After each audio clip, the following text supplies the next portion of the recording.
Isinailalim rin sa state of calamity ang Cebu kabilang sa mga napinsala po ng lindol ang makasaysayang Basilica Menore del Santo Niño sa Cebu City. Live mula sa Cebu City, may report si Mark Bautista ng GMA Cebu. Mark. Joseph, isinailalim na sa state of calamity ang buong probinsya sa Cebu kasunod ng pagyanig ng lindol kaninang umaga na may lakas na 7.2 magnitude. Kabilang na dito, Joseph, nawasak ang may ilang gusali dito sa Cebu. Kabilang na dito ang Basilica Menore del Santo Niño dito sa Cebu. Na maituturing isa sa mga pinakamatandang simbahan sa Pilipinas. Ang kampana nito nahulog kasunod ng pagguho ng pader ng bell tower. Swerte namang walang nasaktan sa insidente. Ang may-ari ng nadaganang motor na ito, agad daw na nakaalis ng lumindol ng malakas. Paglinog na yun, nangatak ng mga bato, matong lingkod na ko sa motor, kay paingon ako kung dagan ng tanatak na dako kayong bato. Matong naabtan di ko sa mga batong uban, man katong dagko kayo, nalihayan gid na ako, matong nabiyaan ako motor na nalata gid. Kasabay nito, nagsihulugan din ang mga paninda ng isang grocery store sa syudad. Ang babaeng ito lumuhod at nagrosaryo papalabas ng tindahan. Ang iba naman, mangiyak-ngiyak na lumabas sa isang gusali kasunod ng pagyanig. Bakas din ang takot sa libu-libong empleyado ng call center na naglabasan sa IT Park. Nagkalat sa lugar ang mga bubog at simentong galing sa isang gusali. Isinara naman ang Mandaue Public Market matapos gumuho ang bahagi ng pader sa ikalawang palapag nito. Ang ibang bahagi ng palengke nagkabitak-bitak. Isa ang naitalang nasawi, habang nasa 17 ang sugatan. 2 school service naman ang nadaganan nang bumagsak ang isang bahagi ng Cebu Doctors University. Pero sa kabutihang palad, walang nasaktan sa insidente. Ang 2 gusaling ito naman, 6 ay napipinglata matapos yanigin ang lindol. Isang matandang babae at 8 buwang sanggol ang nailika sa lugar.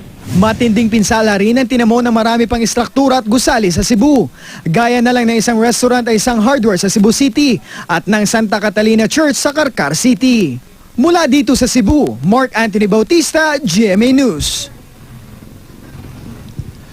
Joseph, sa kasalukuyan, ang nakuha natin na number o bilang ng mga nasawi dito ay umabot na sa siyam at umabot na din sa 87 ang mga yung tinatawag nating mga yung tinatawag natin na mga nadala sa mga hospital as of this time, Joseph. Okay, Mark, interesado muna ako dun sa church, no? Kasi parang nakakaawa. Alam natin na pag pumupunta ka sa Cebu, ay ang una mong pinupuntang binsimbahan dyan is Santo Niño. Ngayon, syempre sarado muna yan sa ating mga kababayan at ano yung sitwasyon ng ating mga kaparian dyan sa Santo Niño Church.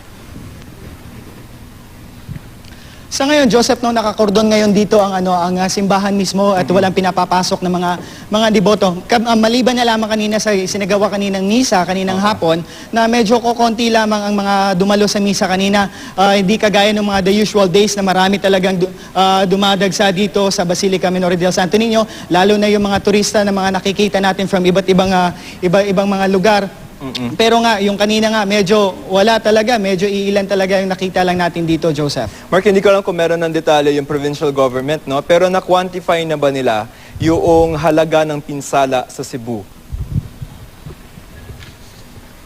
Hanggang sa mga oras na ito, Joseph, ina-assess pa nila ng PDRMC at CDRMC kung ilan ang aabutin o kung magkano kaya ang aabutin ng mga gastos o danyos na nangyari dito nang dahil sa lindol na nangyari dito sa Cebu, no? Pero baka hopefully tomorrow makapagbigay na sila ng estimate na damage matapos nilang isa-ilalim sa state of calamity ang buong lalawigan ng Cebu. Mark, ang sabi kasi ng PVOX, no, pag may mga ganyang malalaki na lindol, ay may mararanasan pa yung ating mga kababayan na mga aftershocks, although mahihina na yun, thankfully. No? Sa mga oras na ito ba, meron ba kayong naranasan pa rin na mga aftershocks ng 7.2 magnitude na lindol? Joseph, hanggang sa oras na ito, nararamdaman natin yung mga tinatawag na aftershocks. Malakas-lakas din yung mga aftershocks. Yun nga ang mga reason o mga dahilan kung bakit may mga nakikita pa rin tayong mga residente na nasa mga kalsada hanggang sa mga oras na ito.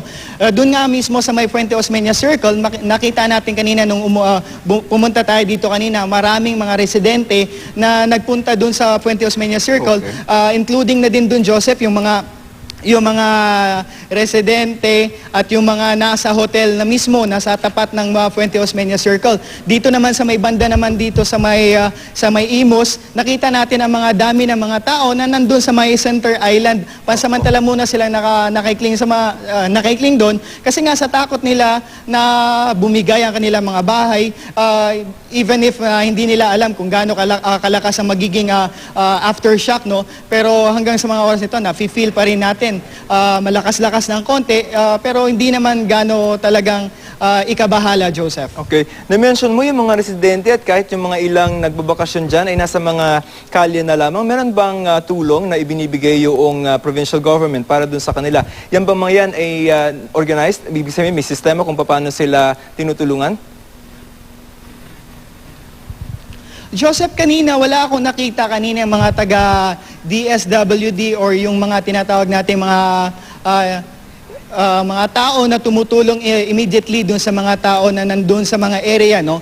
Pero siguro posible bukas may marami siguro mga taga DSWD or yung mga taga OCD or yung mga taga PDRMC at CDRMC na magpupunta dun sa area para i-assess ang mga nangyayari ngayon dito sa Cebu City mismo, Joseph. Alright, maraming salamat at ingat kayo dyan, Mark Bautista po ng GMA Cebu.